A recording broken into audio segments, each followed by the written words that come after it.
এ জীবনে তুমি সবাইকে ভুলে থাকতে পারবে, কিন্তু যাকে তুমি ভুলে থাকতে চাও তাকে ভুলে থাকতে পারবে না। এ জীবনে তুমি পিছে ফেলে আসা অতীতকে ভুলে থাকতে চাইবে, কিন্তু অতীত তোমায় ভুলে থাকবে না। বারবার তোমায় মনে করিয়ে দেবে তোমার ব্যর্থতার কথা। এ জীবনে তোমার সবকিছুই প্রথমবারের মতো হবে না। যেমন প্রথম প্রেম, প্রথম আবেগ, প্রথম কষ্ট, প্রথম কিছু দেখা, প্রথম বিজয়, প্রথম অভাব, প্রথম টেনশন, প্রথম স্মৃতি।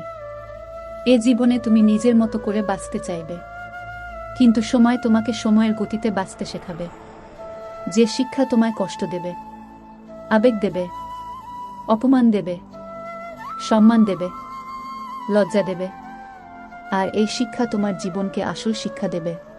একটা মানুষ চাইলে সবকিছু করতে পারে, কিন্তু সে মানুষ যদি তার মনটা একবার কাউকে দিয়ে দেয়, সেই মনটা সে চাইলেও আর ফিরিয়ে আনতে পারে না।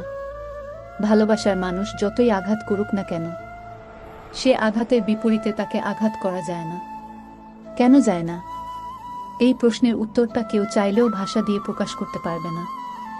যে ব্যক্তি ভালোবাসার প্রদীপ নিজের ঘরে জ্বালানোর জন্য যত্ন সহকারে তৈরি করে, সময়ের খেলাতে যখন সেই প্রদীপ অন্যের ঘরে জ্বলে ওঠে, তখন অসহায় সেই ব্যক্তি দূর থেকে ওই প্রদীপের আলো কল্পনাতে দেখতে থাকে আর নিজেকে অন্ধকারে ডুবিয়ে রাখে। মানুষের জীবনের আনন্দ দীর্ঘস্থায়ী হয় না, কিন্তু কষ্ট দীর্ঘস্থায়ী হয়। কষ্ট মানুষকে অনেক কিছু শেখাতে পারে, কিন্তু আনন্দ মানুষের কষ্ট আর শিক্ষাকে ভুলিয়ে দিতে পারে।